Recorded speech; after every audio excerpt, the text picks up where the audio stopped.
Bonjour et bienvenue sur la chaîne YouTube de l'Église évangélique italienne de Marcinelle. Notre culte va pas tarder à commencer. En attendant, permettez-moi de vous inviter sur notre page Facebook EEIM juste ici ou à découvrir notre vitrine Instagram EEIM juste là. Nous serons également heureux de vous accueillir lors de nos cultes en présentiel le dimanche à 10h et lors de nos réunions de prière le jeudi à 19h30. En plus de tout cela, nous organisons des réunions de jeunes les dimanches soirs à 18h, ainsi que des groupes de maison en semaine dont vous obtiendrez toutes les informations via cette adresse mail ou directement via les réseaux sociaux. Retrouvez toutes ces informations à la fin de la vidéo et les liens vers nos différentes plateformes en description ci-dessous. Nous vous souhaitons un bon visionnage et nous avons hâte de vous rencontrer au sein de notre église. À très bientôt.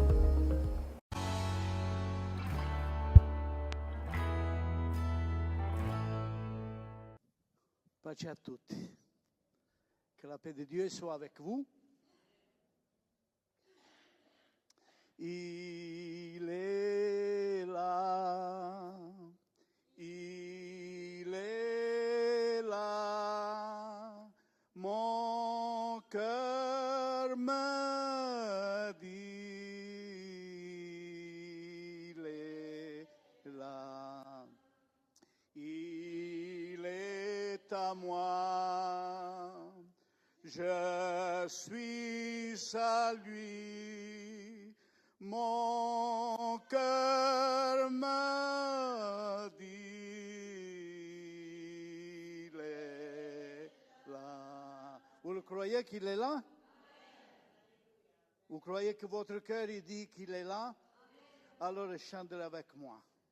Il est là, il est là, mon cœur me dit, il est là, il est à moi, je suis à lui. Mon cœur me dit, il est là. Il est près de toi ce matin. On ne peut pas célébrer un culte si lui n'est pas là. Mais lui, il a pris, je suis avec vous tous les jours. Et il est là ce matin. Merci Seigneur. Vu qu'Enrique n'est pas là, je vous porte les salutations. On a eu vendredi une réunion pastorale à Liège avec un prédicateur qui nous venait de la Sicile. Et voilà, il nous a donné les salutations pour vous le transmettre. Le Seigneur nous a bénis, on a passé une bonne soirée tous ensemble, plus qu'une réunion de communion fraternelle. Bien, frères et sœurs, on va continuer ce thème. J'ai que 2 mains, alors il faut que je me fasse. Alléluia. Alléluia. Ce thème très important sur la restauration.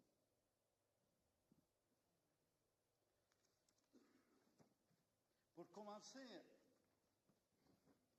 on doit aller à la racine.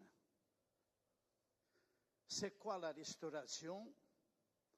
Eh bien, elle provient du restaurant, non? C'est vrai? Ça, c'est la racine.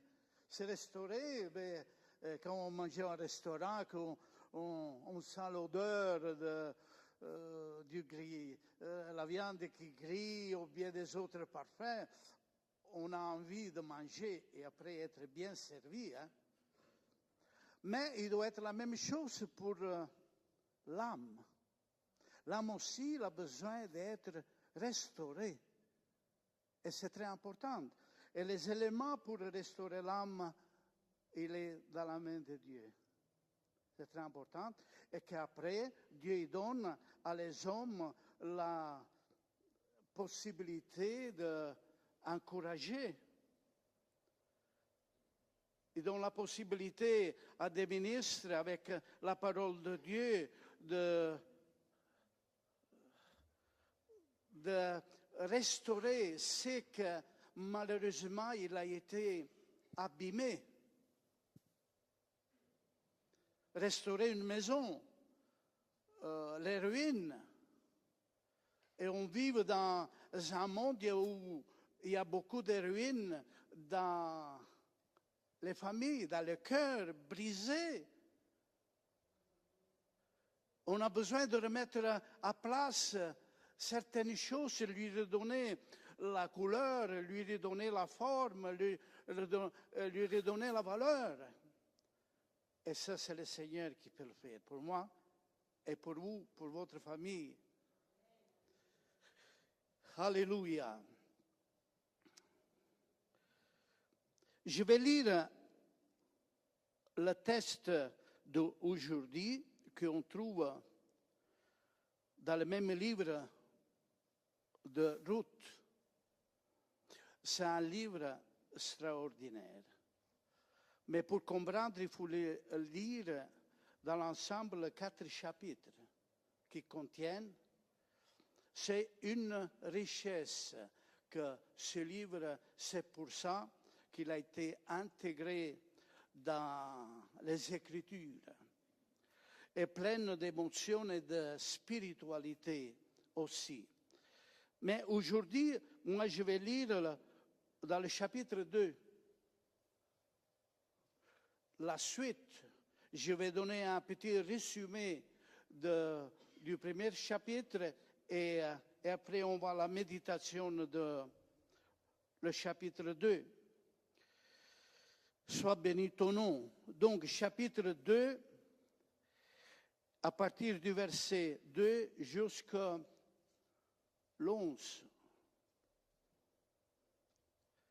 qui nous dit, on va se lever pour honorer la parole de Dieu.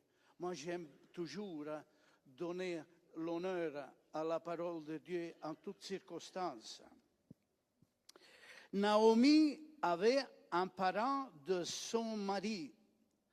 C'était un homme puissant et riche de la famille d'Elimelech et qui se nommait Boaz. Ruth la Moabite dit à Naomi, « Laisse-moi, je te prie, aller glaner des épines dans le champ de celui où les yeux duquel je trouve grâce. » Et elle lui répondit, « Va, ma fille. » Elle alla glaner dans un champ derrière les moissonneurs. Et il se trouva par hasard que la pièce de terre appartenait à Boaz, qui était de la famille d'Elimelech. Et voici Boaz vint de Bethléem, et il dit au moissonneur, « Que l'Éternel soit avec vous. » Et lui répondirent, « Que l'Éternel te bénisse. » Et Boaz dit à son serviteur chargé de surveiller les moissonneurs, « À qui est cette jeune femme ?» Le serviteur chargé de surveiller les moissonneurs répondit, « C'est une jeune femme moabite qui est revenue avec Naomi du pays de Moab. Elle a dit, « Permettez-moi de glaner et de ramasser des épis entre les germes derrière les moissonneurs. » Et depuis ce matin qu'elle est venue, elle a été debout jusqu'au présent et ne s'est reposée qu'un moment dans la maison. Boaz dit à Ruth, « Écoute ma fille, ne va pas glaner dans un autre champ, ne t'éloigne pas d'ici et reste avec mes serviteurs, mes servantes. Regarde où l'on moissonne dans le champ et va après. J'ai défendu à mes serviteurs de ne te toucher. Et quand tu auras soif, tu iras au vase et tu boiras de ce que les serviteurs auront puisé. Alors elle tomba sur sa face et se prosterna contre terre.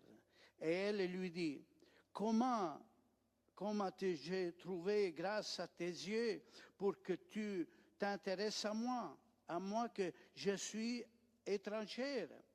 Boaz lui répondit, on m'a rapporté tout ce que tu as fait pour ta belle-mère depuis la mort de ton mari, et comment tu as quitté ton père et ta mère et le pays de ta naissance pour aller vers un peuple que tu ne connaissais point auparavant. Seigneur, bénis cette parole ce matin, que par l'onction de ton esprit, je puisse nous donner l'illustration, la méditation, Seigneur, et nous tirer le fruit pour la bénédiction de nos âmes. Nous te rendons gloire et honneur encore ce matin au nom de Jésus-Christ. Amen. Amen. Vous pourrez vous asseoir, frères et sœurs. Alléluia. Dieu, il veut restaurer nos âmes.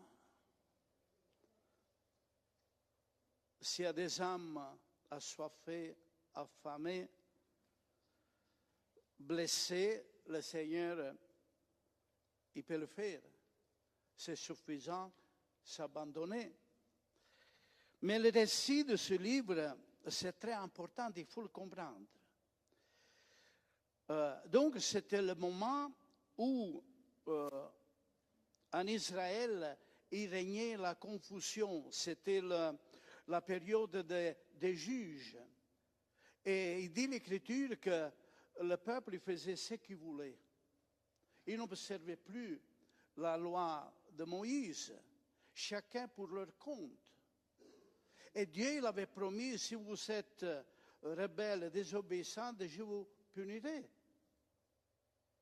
Et en effet, à ce moment-là, il est venu en période de famine. Quand il arrive la famine, ça veut dire qu'il n'a pas beaucoup de ressources pour vivre. Tout le monde il doit faire attention des économies. Peut-être que Dieu peut fermer le ciel qui ne pleut pas. La terre a besoin d'eau, d'être arrosée pour produire. On vit des choses de la terre. Donc c'est très important. Mais Dieu utilise aussi certaines périodes pour discipliner son peuple. Même nous, on n'est pas toujours fidèles. Il faut se reconnaître. Quelquefois, nous aussi, on fait un peu à notre façon. Que Dieu nous pardonne. Et il est prêt pour nous pardonner. Et il m'a fait penser,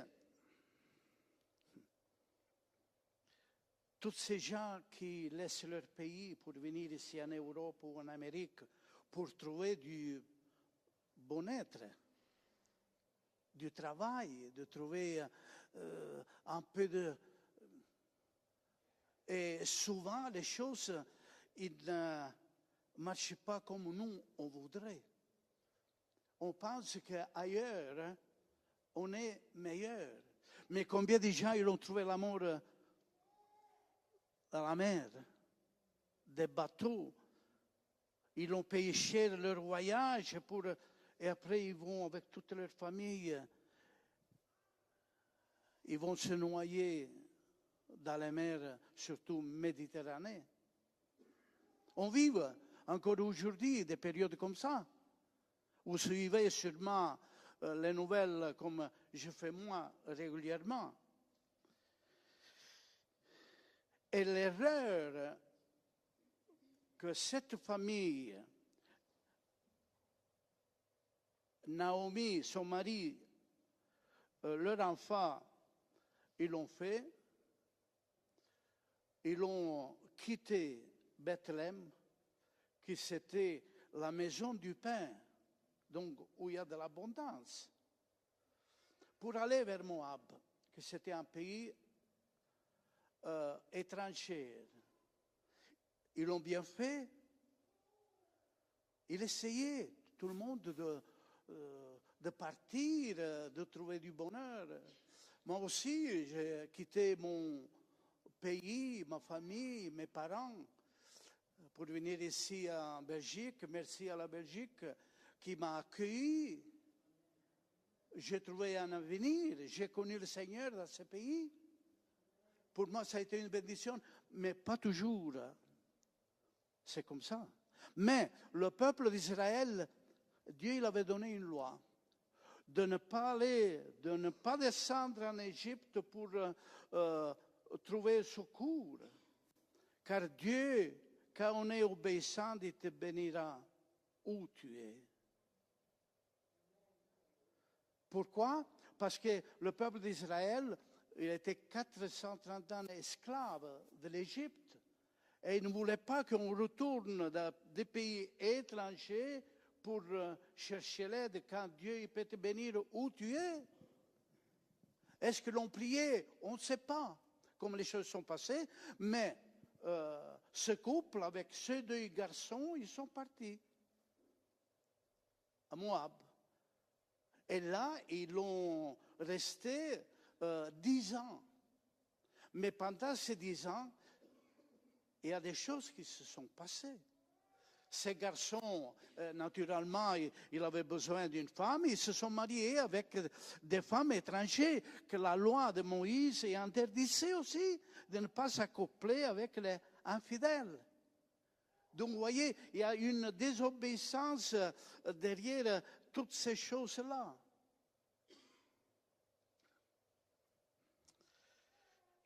Ils n'ont pas été bénis. Tous les hommes, les 3 hommes, ils sont morts, l'un après l'autre. Et ils sont restés 3 veufs. Et je peux penser, la sœur vient de témoigner, elle a perdu pas longtemps son mari, la tristesse, l'état de son cœur, de sa vie, même malade, mais il était toujours là, c'est vrai, il était toujours là, accompagné. Je sais, perdre quelqu'un le plus cher.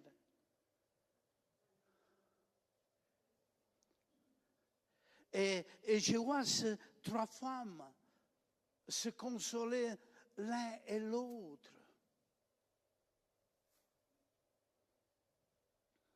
Mais il n'y a pas de mots à consoler quand la douleur elle est si forte. Qui peut faire quelque chose, c'est lui. C'est vrai? Moi, je peux vous dire de belles paroles pour vous encourager, mais je ne peux pas faire ce que le Seigneur il peut faire. Parce que lui travaille l'âme, l'esprit. Et il peut le faire. Il peut souffler et redonner la joie de vivre.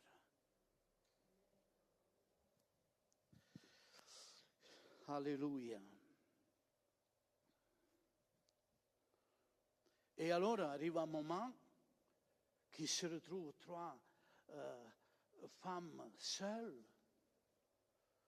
Et Naomi dit, je retourne dans mon pays. Pourquoi il avait entendu que le Seigneur il avait visité son pays et qu'il y avait de l'abondance? Ben, je vais quitter la Belgique, je retourne dans les montagnes d'Abruzzes parce que là, non, ma vie, elle est là maintenant. C'est pas facile prendre une décision. Seul. Il n'avait rien, peut-être un sac avec les choses. C'était des pauvres.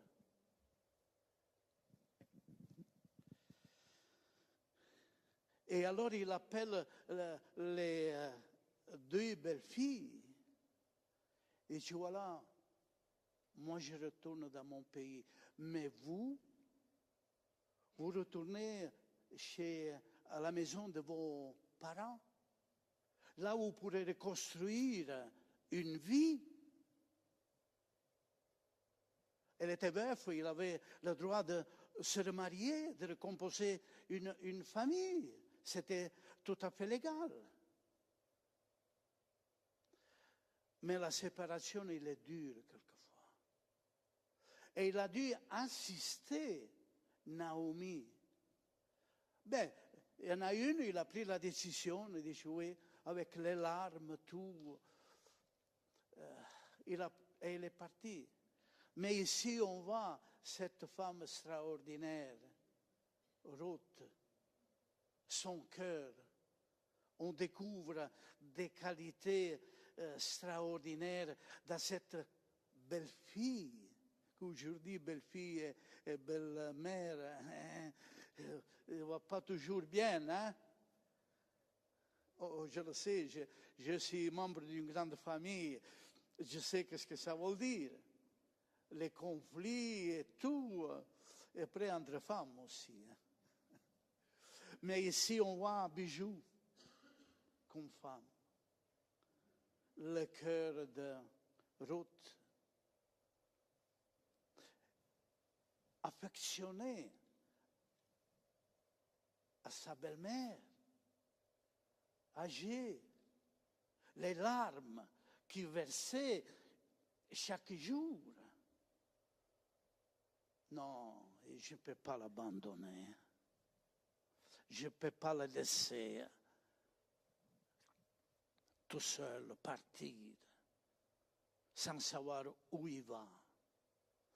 À Bethléem, il avait quand même une priorité, un terrain. Il y avait où aller. Parce que les terres de Canaan, il avait été divisé et il avait sa petite propriété. Mais Ruth dit non, tu ne peux pas partir. Et je vais relire quelques versets du chapitre 1, verset 15, pour ceux qui peut-être n'étaient pas là dimanche passé. Naomi dit à Ruth, voici ta belle sœur est retournée vers son peuple et vers ses dieux. Retourne comme ta belle sœur.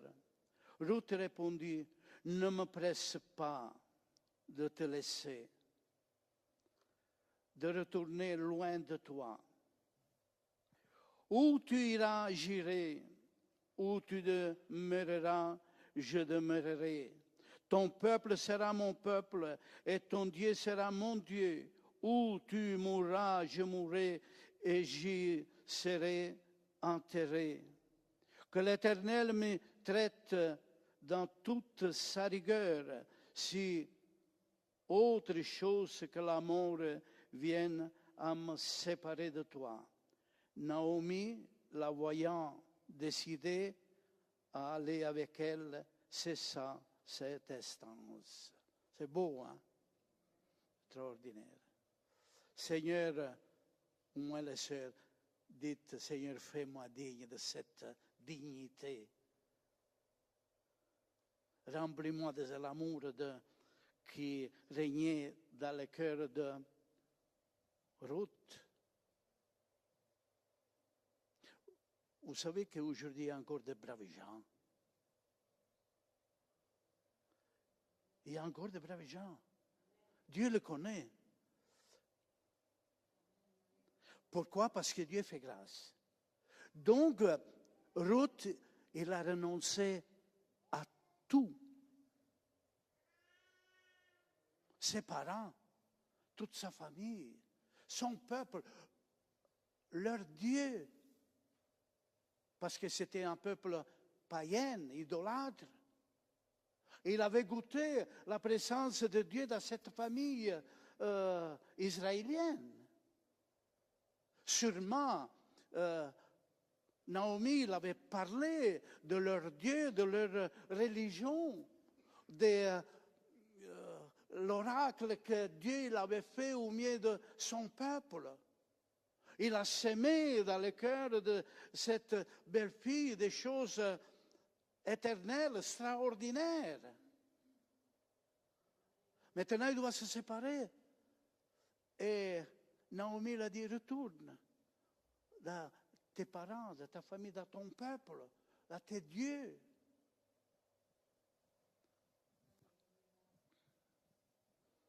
Et les larmes qui coulent, la séparation porte toujours des larmes. Je me rappelle quand je suis parti d'Italie, j'étais le dernier enfant, le 11e enfant de ma mère. C'était l'espoir qu'il lui restait, je dis partir parce que je cherchais travail et tout.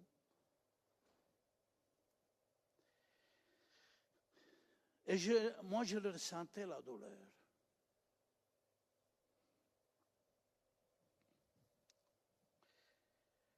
Et quelqu'un m'avait dit que ma mère, tous les matins,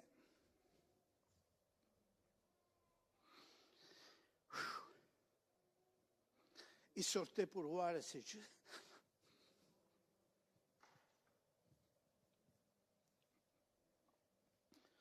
C'est dur la séparation, frères et sœurs. Pourquoi on a une âme? On a une âme à nous, faite à l'image de Dieu. Et on vive toutes ces émotions.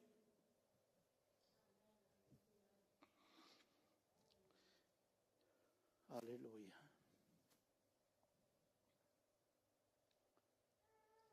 Donc ils sont partis tous les deux et ils arrivent à Bethléem. Sûrement ils ont retourné sur la terre qui lui appartenait.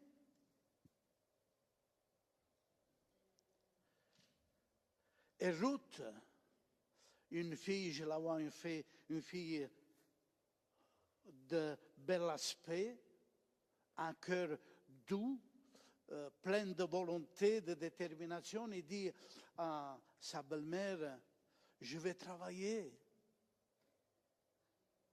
Quand il retourne à Bethléem, il n'y en a pas de chômage, hein?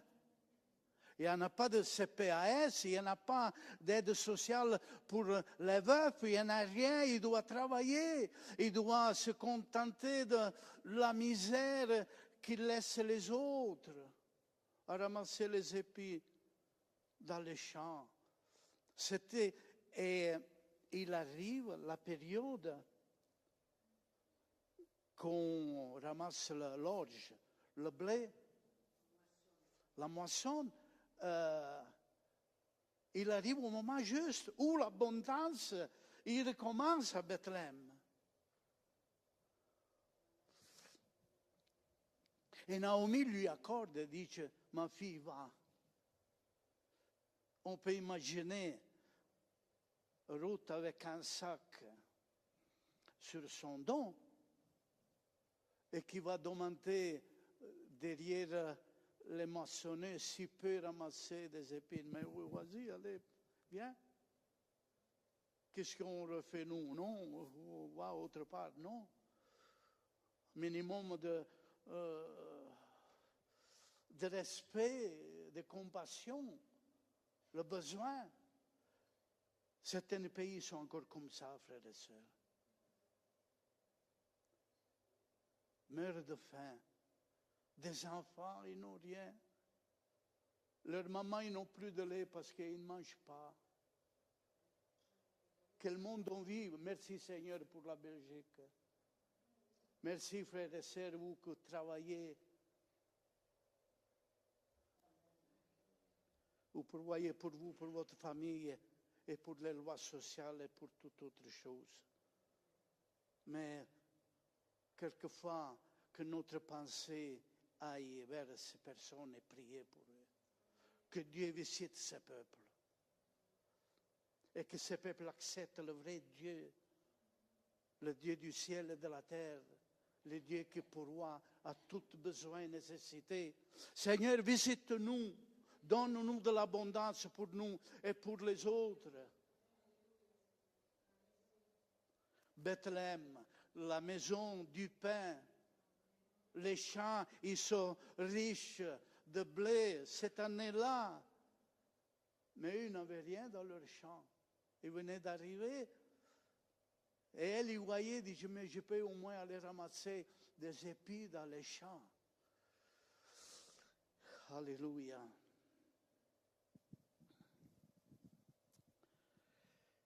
Elle lui a permis, dit, allez, va, ma fille. Et alors, comme il dit les Écritures, je vais vous le lire. Naomi avait un parent de son mari. C'était un homme puissant et riche, de la famille d'Elimelech et qui s'est nommé Boaz.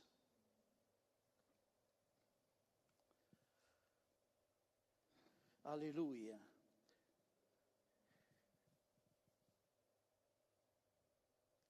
Verset 3. Elle alla glaner dans un champ derrière les moissonneurs et il se trouva par hasard que la pièce de terre appartenait à Boaz. Il n'a pas été exprès sur ce champ-là. Dieu il avait bien préparé son plan pour elle. Quand la bénédiction de Dieu il descend, quand Dieu il veut restaurer une famille, il y a tout qui coïncide ensemble pour la bénédiction. Par hasard. Alléluia. Et cet homme, c'était un homme riche et puissant. Ce n'était pas quelqu'un, n'importe qui. De la famille de son mari, de Naomi. C'est de la famille. Et qui peut nous aider? Le premier secours, peut-être c'est la famille qui doit le donner, non? Dieu il prépare bien les choses. Alléluia. Mais elle, il avait la volonté de travailler pour soutenir aussi sa belle-mère. Elle était âgée. On ne sait pas quel âge qu'il avait, mais elle était âgée. Et c'est bien une personne âgée quand il y a un dynamisme d'une fille bien résolue à côté, non? Qui te soutient, il te prend avec ses bras. Faites-le, sœurs jeunes. Soutenez les personnes affaiblies.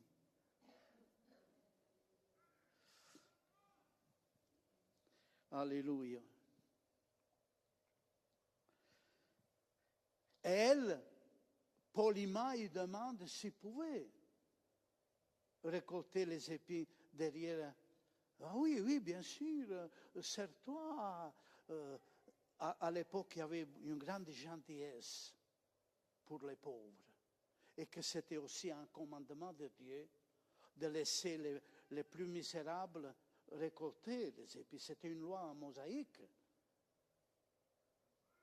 Il savait. Et justement, après une certaine heure de la journée, il arrive au Boaz. C'était le patron.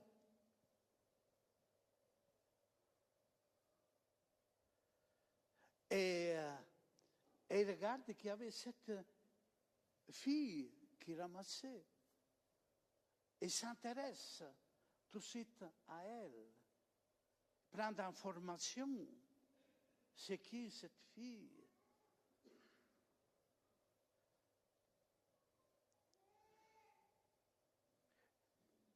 Parce que Bethléem, c'était un petit village. Encore maintenant, il n'est pas trop grand. J'ai eu la possibilité d'aller à Bethléem. Et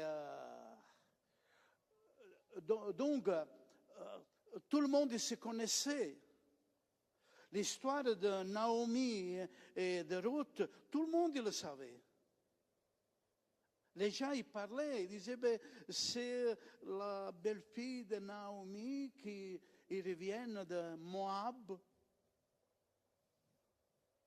Et voilà, ils sont veufs tous les deux. Et ça, il a touché le cœur de Boaz, un homme riche et puissant, mais plein de cœur, qui provenait de la tribu de Juda, qui a une signification, ça aussi, d'où il provenait. Vous voyez, il y avait de la misère, mais il y avait aussi des personnes qui possédaient, il y avait de l'abondance. Il y en a toujours, frère. Moi, je dis toujours, un patron, il doit être riche. Sinon, il ne peut pas donner le travail à les ouvriers. Il doit avoir des réserves. Et on doit bénir les patrons. Bénissez vos patrons, même si quelquefois ils sont sévères. Bénissez parce qu'ils vous donnent. Moi, j'ai travaillé toujours dans la même boutique 35 ans. 2 fois, j'ai été mis dehors à cause de la restructuration. Et les 2 fois, j'étais réintégré par miracle. Un jour, je vous raconterai en détail. Mais j'ai fait toute ma carrière là. Et j'ai évangélisé. On m'appelait le pasteur. Parce que j'ai publié ma foi. Alléluia.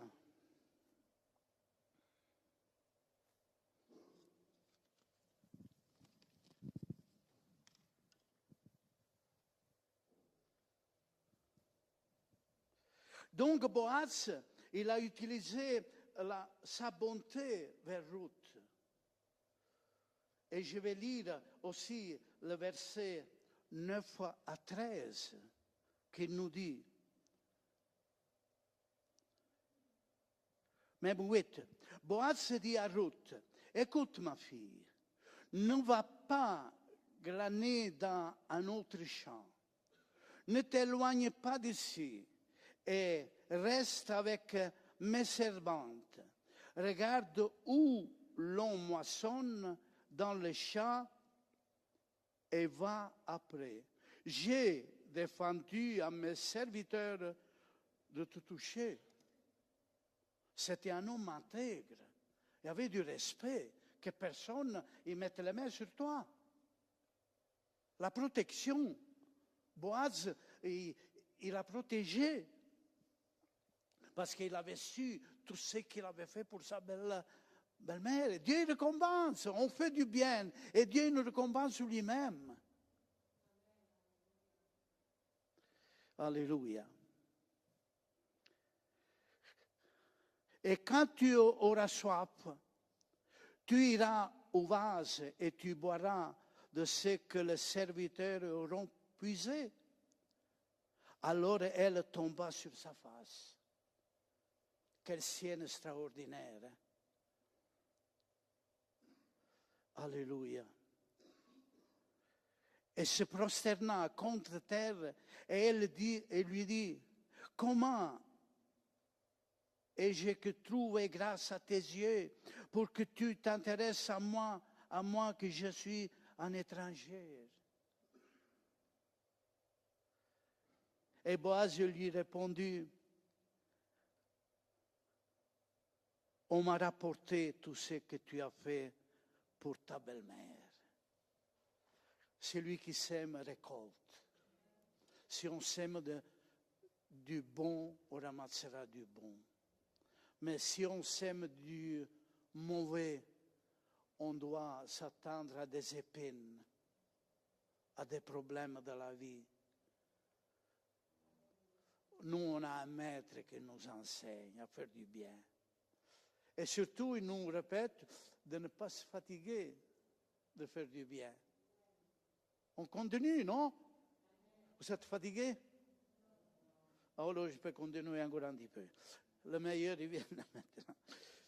Alléluia. Ruth rentre chez sa belle-mère le soir. Entre-temps, il est bien On lui a donné à manger. À l'époque, le manger, c'était des choses très simples. C'est du blé grillé et avec du pain mouillé au vinaigre. Peut-être un peu d'huile, je ne sais pas. Mais c'était bon, moi je mangeais ça. Moi je viens d'une famille pauvre. Je suis né jusqu'après la guerre. Il n'avait pas de ressources. Et j'ai goûté, c'est bon. Et on s'habitue à cette nourriture et on vit plein de force et de vigueur aussi. Alléluia.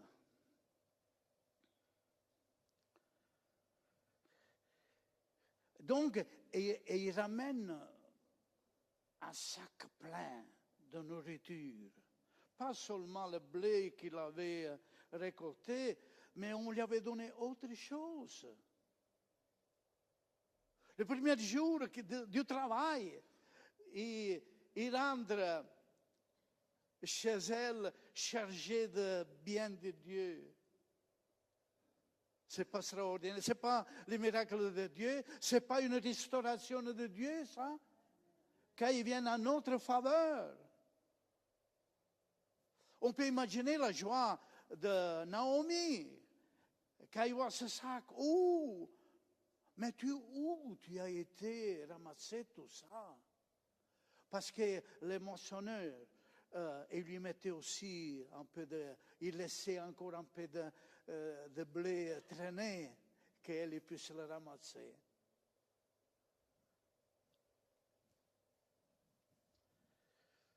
Alléluia. Et Ruth lui a raconté toute l'histoire. Et voilà, je suis rentré dans un champ et qui appartient à un certain Boaz. Boaz. Mais c'est de notre famille, Boaz. Mais oui, c'est le frère de mon mari. Quelle coïncidence. On peut comprendre la joie de Naomi. Tiens, il va finir vraiment là. Et Naomi, il étudie une stratégie. Il dit, écoute ma fille, cet homme-là, c'est de notre famille. Et il a le droit de rachat. Parce qu'il y avait cette loi en Israël, la loi de Moïse, que si un homme allait mourir, il laissait du bien, la famille il était prioritaire pour racheter le territoire, le terrain, la maison et tout. Et alors il a étudié une stratégie. Il dit, écoute ma fille, il dit, tel jour le Boaz il sera dans les champs pour faire... et lui il va boire, il va manger, après il va dormir. Toi, lave-toi et va te coucher à ses pieds pendant que lui dort. Tu découvres sans penser à mauvaises choses. C'était les traditions. Parce que lui, c'était un homme intègre. Il ne l'aurait jamais touché. Alors, tu vas là, tu découvres les pieds, tu te couches là. Et lui, le lendemain, quand il se réveille, il te dira qu'est-ce que tu dois faire. Et comme ça, il s'est passé. Il faut le faire. Hein? Il faudrait faire un film de tout ça, c'est extraordinaire.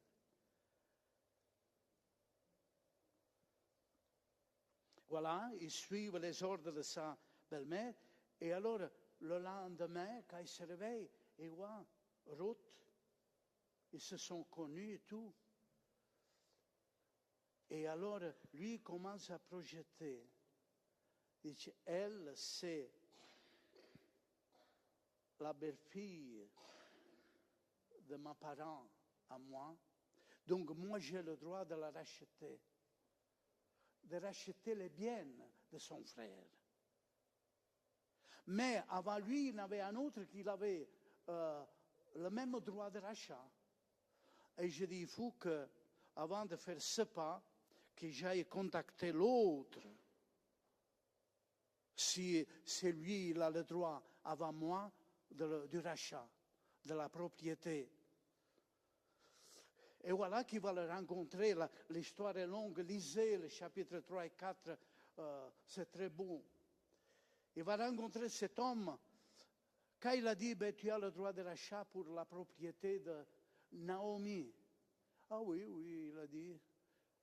Quand il a entendu, mais si tu as le rachat du terrain, tu dois racheter aussi sa belle-fille. C'était la loi. C'était la loi mosaïque. Quand il a racheté la terre, il devait racheter tout ce qui l'appartenait. Quand il a entendu ça, non, moi je ne peux pas faire ça. Alors c'est moi qui prends le droit.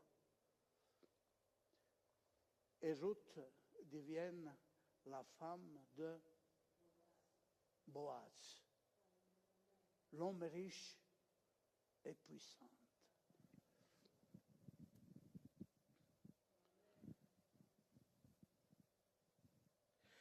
Boaz, après avoir rencontré un autre parent qui avait aussi le droit de rachat dans lequel il refusa, il épousa Ruth, où un fils est né. Et on l'appela Obed, qui provient de la descendance de David. Vous voyez l'histoire. Le mari de Naomi, il provenait de la tribu de Juda. Donc la descendance qui va rejoindre la généalogie de Jésus. Ça, c'est la partie spirituelle de ce passage. Alléluia. Boaz, c'est une image de Jésus.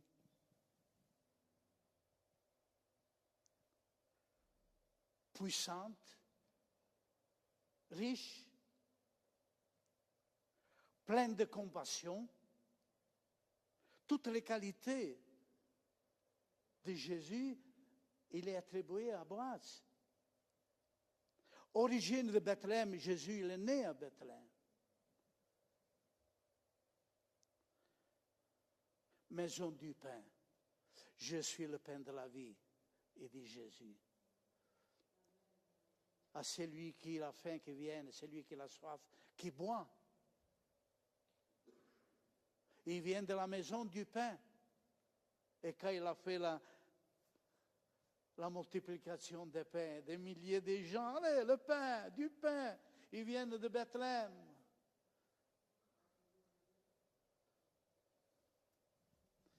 Alléluia.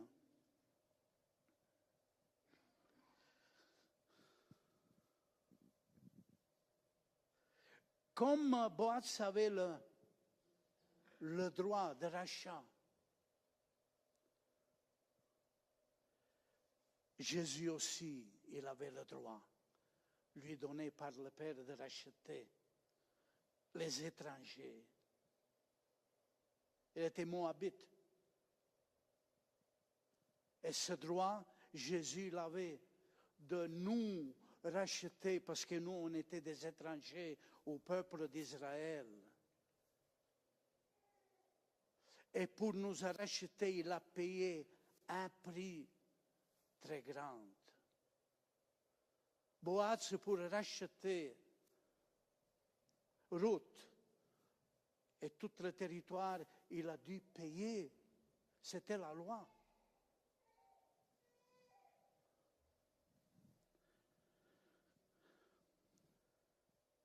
Jésus l'a racheté. L'Église. L'Église, il représente Ruth. Ruth, qui l'a quitté, sa famille, son pays, sa religion. L'Église, il a fait la même chose. On a dû renoncer à les choses du monde. Le Seigneur, il n'a pas regardé si on était des Belges ou des Italiens ou des Africains ou des Chinois. Non, il avait le droit de racheter l'humanité de la misère qu'il se trouvait. Parce que lui, c'est toujours l'homme riche et plein de beauté, de compassion. Alléluia. Il n'a pas regardé Jésus de où nous on vient, d'une famille pauvre, d'une famille riche. Les conditions morales, il n'a pas regardé tout ça. Il a regardé à restaurer nos âmes. Ruth, il a trouvé le repos. Et quand Naomi, il a fait cette stratégie, le chapitre 3, verset 1, il nous dit, Naomi, sa belle-mère, lui dit, ma fille, je voudrais assurer ton repos, afin que tu fusses heureux. C'est extraordinaire, ces paroles. Il a restauré le cœur de Ruth, de Naomi. On peut imaginer quand cet enfant il est né, que c'était l'héritage qu'il laissait à un garçon, que la vie est continuée pour cette famille-là. Et on est bien avec le Seigneur, non? Il a restauré nos âmes, nos vies. N'importe ce qui s'est passé chez nous dans le passé. On oublie la misère, on oublie les insultes, on oublie tout ce que le monde il nous a offert et qu'il a été enfumé. Le Seigneur, il nous a reconstruit, il nous a redonné la manière de vivre. Il nous a rendu la beauté. Parce que le péché nous avait abrutis. Il nous a rendu la dignité. Il a restauré nos âmes. Et il continue, hein? Parce que quand lui, il donne la bénédiction, il ne la retire pas. Jusqu'à où qu'on n'a plus la place pour mettre les bénédictions de Dieu. C'est des promesses de Dieu. Alléluia. Il n'a pas regardé à notre misère. Il nous a rachetés au prix très, très cher par le sacrifice de la croix. L'homme riche qui avait tout le pouvoir dans le ciel et sur cette terre, il a dû payer parce que notre prix, on était trop cher à les yeux de Dieu.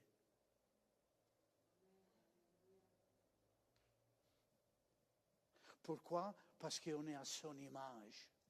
Et Dieu ne veut pas effacer son image à nous. Il veut nous redonner toute la beauté, la dignité, la grâce d'un vrai enfant de Dieu. Amen. Alléluia.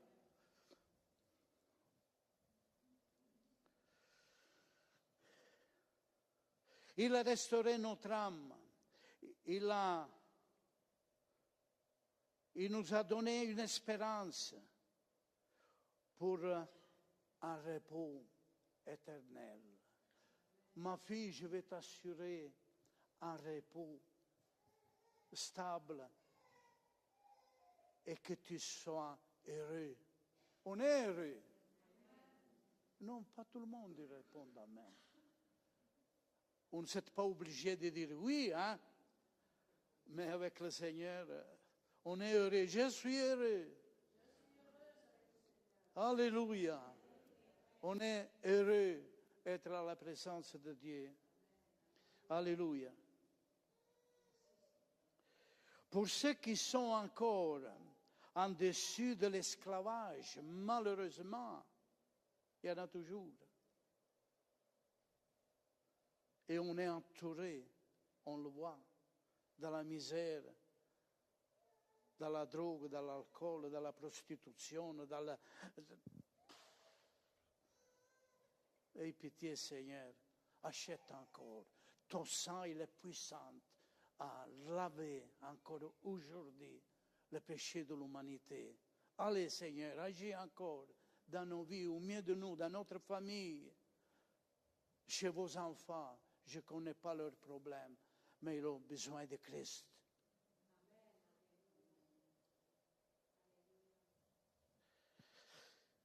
Alléluia.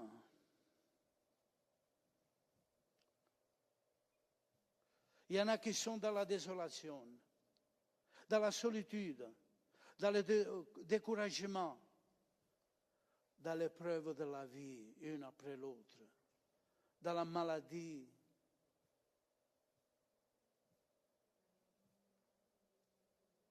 Seigneur, aide cette humanité. Seigneur, aide tous ces jeunes militaires qui sont en guerre. Quand j'attends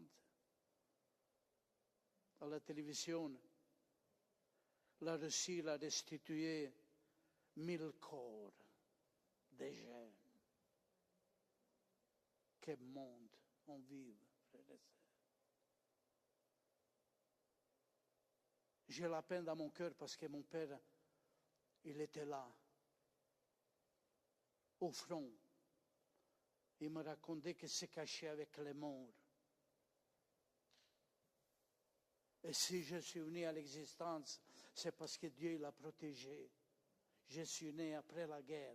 Si mon père était mort, moi je n'étais pas là.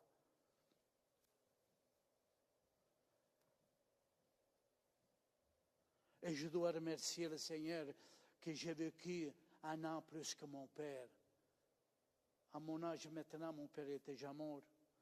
Et j'ai dit, Seigneur, merci que tu m'as donné un an plus. Je ne sais pas combien il va me donner.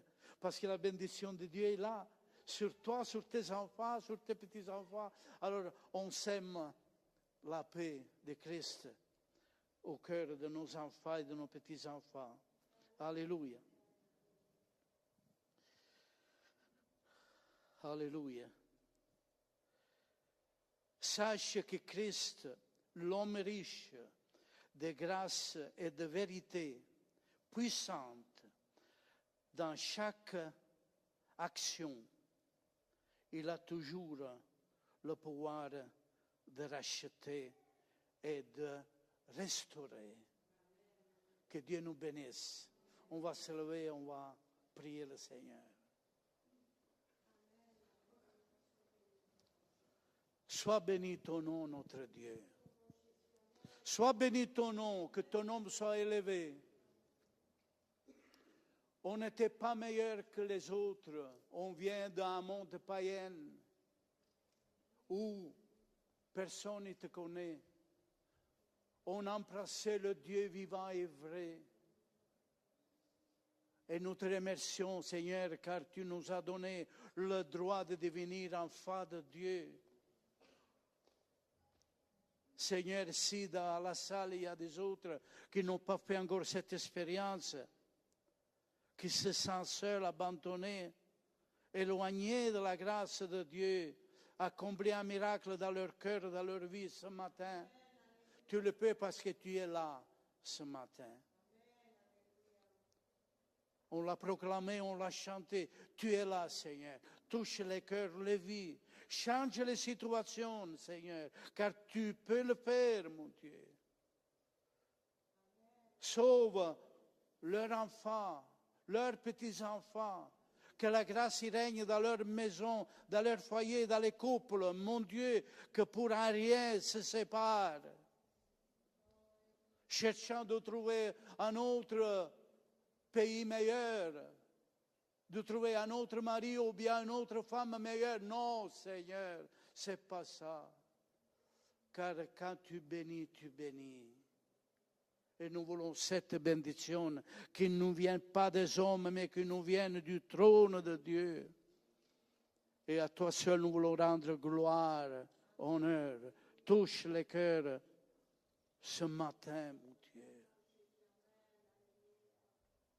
Car Ruth c'est un exemple encore aujourd'hui d'une femme déterminée, fidèle à l'odieux de sa belle-mère. Et nous te remercions, Seigneur Jésus, ce matin, car tu as béni nos âmes, tu restaures nos âmes, tu nous redonnes l'envie de vivre et de reconstruire notre vie, notre honneur et notre dignité. Nous te remercions au nom précieux de Jésus-Christ. Amen. Amen. Que Dieu nous bénisse.